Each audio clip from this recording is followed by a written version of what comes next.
আমরা শপথ করিতেছি যে এই দুঃসময়ে দলের এই ক্লান্তি লগ্নে মাননীয় প্রধানমন্ত্রীকে দেশে না ফেরানো পর্যন্ত বিভিন্ন সময় বিভিন্ন কার্যক্রম চলমান থাকিবে।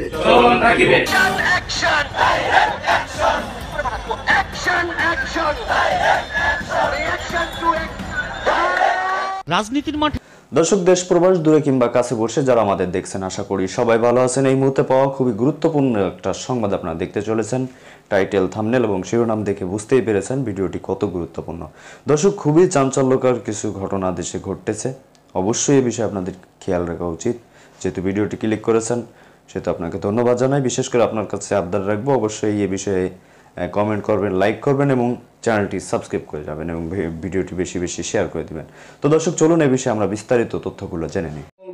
তৃণমূল কর্মীরা এবং যুবলীগের কতিপয় সদস্য একত্র হইয়া আজকে শপথ করিলাম মাননীয় নেত্রীকে দেশে না ফেরানো পর্যন্ত বিভিন্ন সময় বিভিন্ন কার্যক্রম চলমান থাকিবে যতদিন আমাদের মা মাননীয় নেত্রী ওনাকে বাংলার বুকে সসম্মানে ফেরত না আনতে পারিব ততদিন আমাদের কাজ চলমান থাকিবে। জয় বাংলা, জয় বাংলা, জয় বঙ্গবন্ধু, জয় বঙ্গবন্ধু।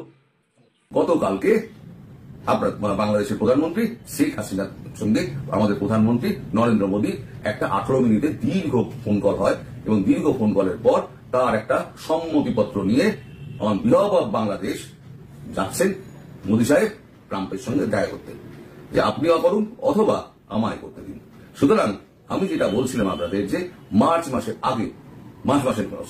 26 তারিখের আগে বাংলাদেশে ফিরছেন প্রধানমন্ত্রী শেখ হাসিনা।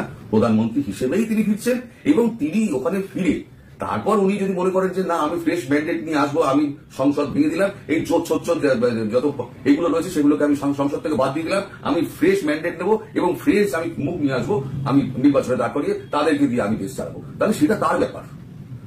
ভারত এবং আমেরিকার উদ্দেশ্য হলো ইউনিসকে হটাও, এই অবৈধ সরকারকে হটিয়ে ওখানে প্রধানমন্ত্রী হিসেবে শেখ হাসিনাকে আবার পুনর্বহাল করে এবার যে জায়গায় চলে যাও। ভারত শুধু ওয়াচ করবে, আমেরিকা শুধু ওয়াচ করবে। সুতরাং যে সমস্ত কথাগুলো রটে বেড়াচ্ছে না, 2028 পর্যন্ত গ্রিন সিগন্যাল দিয়ে দিলেন, অথচ উনি ডোনাল্ড ট্রাম্প তিনি টুইট করছেন keep a close I on Donald Trump, উনি নিজে করছেন কাউন্টডাউন স্টার্টেড। 2028 জন্য কাউন্টডাউন স্টার্টেড। ইদানিং আমি দেখছি আমার ভিডিওর ভিউজ অত্যন্ত কমে গেছে। তার কারণ আমি বুঝি। আমি দীর্ঘদিন ধরে বলে যাচ্ছি যে এইটা হবে, ওইটা হবে, ওইটা হবে, অথচ আপনারা দেখছেন সামগ্রিকভাবে কিছুই হচ্ছে না। একটা জিনিস বুঝুন, এটা হচ্ছে একটা অন্তর্রাষ্ট্রীয় ব্যাপার, একটা বৈদেশিক ব্যাপার, একটা নীতি শৃঙ্খলা মেনে সমস্ত যাতে প্রশ্ন ভবিষ্যতে না উঠতে পারে সেই ব্যবস্থা করে তারপরে কিন্তু করতে হয়। আমি আজকে খবর পেলাম, বলেছিলাম, আর দুদিন বাদে যদি মনে করেন যে তরুণ ঘোষ বলেছিল, এটা তো হলো না, এটা হয় না দাদা। একটা খবর পাওয়া যায়, সেই খবরটা ম্যাচিওর করে অনেক পরে, আমরা খবরটা আগে পেয়ে যাই, আগে বলে দিই। আমি আগে বলে দিয়েছি বলে আপনারা তো অনেকে আমার ভুল বুঝেছেন, আপনারা মনে করছেন এই লোকটা খালি ঢপ বেড়ে যাচ্ছে। আমি বলেছিলাম ট্রাম্পের কিন্তু শত্রু, 1 নম্বর শত্রু কিন্তু হচ্ছে ডক্টর ইউনূস। তাকে তো উনি ট্রাম্প কিন্তু সবাইকে বলে, শত্রুকেও বলেন না, বন্ধুকেও বলেন না। রাজনীতির মাঠে নতুন ফিসফিসানি চলছে। পদত্যাগ করবেন উপদেষ্টা আসিফ মাহমুদ, সজীব ভুইয়া, নাহিদ ইসলাম ও মাহফুজ আলম। ক্ষমতার পালাবদলের পর দেশের রাজনীতিতে নতুন মেরুকরণ দেখা যাচ্ছে। বৈষম্য বিরোধী ছাত্র আন্দোলনের নেতারা নতুন রাজনৈতিক দল গঠনের প্রস্তুতি নিচ্ছেন, যা ফেব্রুয়ারিতেই ঘোষণা করা হতে পারে। শোনা যাচ্ছে নতুন দলের নেতৃত্বে থাকতে পারেন আন্দোলনের অন্যতম সমন্বয়ক ও অন্তর্বর্তীকালীন সরকারের তথ্য ও সম্প্রচার উপদেষ্টা মোহাম্মদ নাহিদ ইসলাম। এখন প্রশ্ন উঠেছে, নাহিদ ইসলাম কি উপদেষ্টার পদ ছেড়ে নতুন রাজনৈতিক দলের দায়িত্ব নিচ্ছেন? অন্য দুই উপদেষ্টা আসিফ মাহফুজই বা কি করবেন? উপদেষ্টাদের কেউ রাজনীতি করলে সরকার থেকে বের হয়ে করবেন, এমন কথা বলেছেন যুব ও ক্রীড়া মন্ত্রণালয়ের উপদেষ্টা আসিফ মাহমুদ। এদিকে জাতীয় নাগরিক কমিটির আহ্বায়ক নাসির উদ্দিন পাটোয়ারি জানিয়েছেন, দলের নাম ও কারা নেতৃত্বে আসবেন তা নিয়ে আলোচনা হচ্ছে। ছাত্র উপদেষ্টাদের কেউ যদি উপদেষ্টার পদ ছেড়ে রাজনৈতিক দলের দায়িত্বে আসতে চান, তাদের স্বাগত জানানো হবে। ছাত্রদের দল ঘোষণার আলোচনার মধ্যে অবশ্য অন্তর্বর্তীকালীন সরকারের নিরপেক্ষতা নিয়ে প্রশ্ন তুলেছে বিএনপি। তাদের অভিযোগ, সরকারের উপদেষ্টারা রাষ্ট্রীয় সুবিধা নিয়ে নতুন রাজনৈতিক দল গঠনে সক্রিয় রয়েছেন, যা সরকারের নিরপেক্ষতাকে প্রশ্নবিদ্ধ করছে। এসব বিবেচনায় জনমনে প্রশ্ন এসেছে, তবে কি ফেব্রুয়ারিতেই পদত্যাগ করতে যাচ্ছেন আসিফ, নাহিদ, মাহফুজরা? ডোনাল্ড ট্রাম্প আমেরিকার মাস্টারে বসার পরই তিনি খেলা শুরু করে দিয়েছেন এবং ক্রমাগত তিনি বাংলাদেশের উপর চাপ সৃষ্টি করছেন। ইতিমধ্যেই বাংলাদেশকে আর্থিক সাহায্য বন্ধের ডাক দিয়েছেন তিনি। ডোনাল্ড ট্রাম্প আমেরিকার ক্ষমতায় আসতেই কড়া চ্যালেঞ্জের মুখে মোহাম্মদ ইউনূস। সুখের দিন শেষ হতে চলেছে বাংলাদেশের অন্তর্বর্তী সরকারের। বন্ধ হচ্ছে আমেরিকার আর্থিক সাহায্য, সব মিথ্যে প্রচার, পাল্টা দাবি তত্ত্বাবধায়ক সরকারের। এবার আমেরিকায় নতুন জমানা শুরু হতেই বিপদে পড়লেন শান্তিতে নোবেলজয়ী ডক্টর মোহাম্মদ ইউনূস। সম্প্রতি বাংলাদেশের সঙ্গে আর্থিক লেনদেন বন্ধ করেছে আমেরিকা। জো বাইডেন প্রশাসনের জমানা শেষ হতেই সমস্ত দেশের আর্থিক লেনদেনের বিষয়টি খতিয়ে দেখবেন নয়া প্রেসিডেন্ট ডোনাল্ড ট্রাম্প। আগামী 90 দিন সমস্ত সাহায্য বন্ধ এবং পুরো বিষয়টি পুনর্মূল্যায়ন করবে ট্রাম্পের প্রশাসন। নয়া মার্কিন প্রেসিডেন্ট ডোনাল্ড ট্রাম্পের নির্দেশে বাংলাদেশে আমেরিকার অনুদানে যে সমস্ত প্রকল্পগুলি চলছিল সেগুলি বন্ধ করে দেওয়া হচ্ছে বলে জানিয়েছে United state agency international development বা ইউএসএড। সেগুলি বন্ধ করে দেওয়ার নির্দেশ দিয়ে চিঠি দেওয়া হচ্ছে প্রকল্পগুলি রূপদানকারী সংস্থাগুলিকে। বেশ কয়েকটি দেশের জন্য এই নির্দেশ কার্যকর হবে। সেই তালিকায় রয়েছে ইউনিসেফ বাংলাদেশ। শুধু বাংলাদেশ নয়, ইসরায়েল এবং মিশর ছাড়া সমস্ত দেশের জন্যই আর্থিক সাহায্য বন্ধ করে দিয়েছে ট্রাম্পের প্রশাসন।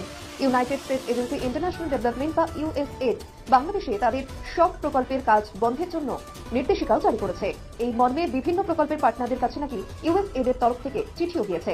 ফলে বাংলাদেশকে আর্থিক সাহায্য তো বটেই, এই দেশের মাটিতে আমেরিকার তরফে সমস্ত উন্নয়নমূলক কাজ বন্ধ করে দেওয়া হবে বলেও নির্দেশ নয়া প্রেসিডেন্টের। উল্লেখ্য, শাসনভার নেওয়ার পরই ইসরায়েল এবং মিশর ছাড়া বাকি সব আন্তর্জাতিক অনুদান বন্ধের জন্য নির্বাহী নির্দেশিকায় সই করেছিলেন মার্কিন প্রেসিডেন্ট ডোনাল্ড ট্রাম্প। এবার সেই কাজ বাস্তবায়িত হতে চলেছে। এই সিদ্ধান্তে বিরাট ধাক্কা খাবে চরম আর্থিক সংকটে থাকা ইউনূসের উপদেষ্টা সরকার। উল্লেখ্য, ছাত্র আন্দোলনকে হাতিয়ার করে বাংলাদেশ থেকে হাসিনা সরকারকে উৎখাত করার পর আমেরিকার সঙ্গে ঘনিষ্ঠতা বাড়াতে উদ্যোগী হয়েছিলেন অন্তর্বর্তী সরকারের প্রধান উপদেষ্টা মোহাম্মদ ইউনূস। তৎকালীন প্রেসিডেন্ট জো বাইডেনের সঙ্গে তার ঘনিষ্ঠতা গোটা বিশ্বের কাছে অজানা নয়। জো বাইডেনের সঙ্গে হাত মিলিয়ে আর্থিকভাবে সমৃদ্ধ হওয়ার পরিকল্পনাও করেছিল বাংলাদেশ। কিন্তু নির্বাচনী লড়াইয়ে জয়ী হয়ে ডোনাল্ড ট্রাম্প কার্যত সেই পরিকল্পনায় জল ঢেলে দিল। পাশাপাশি গত বছর প্রেসিডেন্ট নির্বাচনে জয়ের আগেই বাংলাদেশের সংখ্যালঘু নির্যাতনের সমালোচনা করেছিলেন ডোনাল্ড ট্রাম্প। ভারতের সঙ্গে সুর মিলিয়ে বার্তা দিয়েছিলেন ইউনূস সরকারকে। জুড়ে আওয়ামী লীগ যে নানান ধরনের কর্মসূচি ঘোষণা করেছে, হরতাল, অবরোধ, লিফলেট বিতরণ, এইগুলো আসলে কতটা সুবিবেচনা প্রসূত, কতটা দূরদর্শী সম্পূর্ণ সিদ্ধান্ত শেখ হাসিনার কাছ থেকে আসছে তা নিয়ে আলোচনা সমালোচনা চলছে এবং দলের মধ্যেও স্পষ্টত বিভক্তি দেখা যাচ্ছে।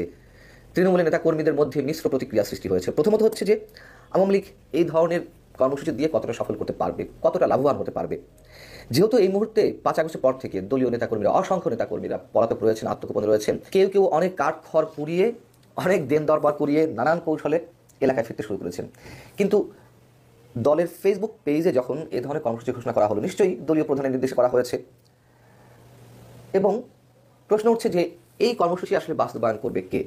এর আগে যে 2-1টি হরতাল বা বিক্ষোভ মিছিলে ডাক দেওয়া হয়েছিল সেগুলো তো ফ্লপ হবে, খুবই জানা কথা। আওয়ামী লীগ নেতাকর্মীদের তো আর বর্তমান সরকার নামতে দেবে না, সেটা নিয়েও প্রশ্ন, সেটা নিয়েও কথা বলেছি। যাও, এখন এই যে নতুন নতুন কর্মসূচি ঘোষণা করে নেতাকর্মীদেরকে কি বিপদের মুখে ফেলে দেওয়া হচ্ছে, বিশেষ করে তৃণমূলের নেতাকর্মীদেরকে? বিবিসি এ নিয়ে বেশ কিছু নেতাকর্মীর সঙ্গে কথা বলেছে। সেখানে অনেকেই বলছেন, নাম প্রকাশ না করার শর্তে, যে মামলা হামলার ভয়ে আমরা এমনিতেই ঘর বাড়িতে থাকতে পারছি না, এর মধ্যে দলীয় কর্মসূচি পালন করতে যাওয়া মানে নিশ্চিত গ্রেফতার। অর্থাৎ এই ধরনের কর্মসূচির ডাক যখন আসে, যদি বললাম যে খুব স্বাভাবিকভাবে দলীয় নেতাকর্মীরা ধরে নিচ্ছেন। বা তো দর্শক, দেখলেন খুব গুরুত্বপূর্ণ প্রতিবেদন। এতক্ষণ আমাদের সাথে থাকার জন্য সবাইকে ধন্যবাদ জানাচ্ছি। দর্শক, যেই প্রতিবেদনগুলো দেখলেন এগুলোর সাথে আপনি সহমত কিনা, খুবই গুরুত্বপূর্ণ বক্তব্য এবং ভিডিওগুলো দেখছিলেন। অবশ্যই বিষয়ে আপনাদের মতামতটা চাই। আর হ্যাঁ, আমাদের এই চ্যানেলটি সম্পূর্ণ নতুন, অবশ্যই আমাদের এই চ্যানেলটি সাবস্ক্রাইব করে রাখবেন এবং বেল আইকনটা অবশ্যই বাজিয়ে রাখবেন আর সংবাদটি শেয়ার করে দেবেন। তো ভালো থাকুন, সুস্থ থাকুন।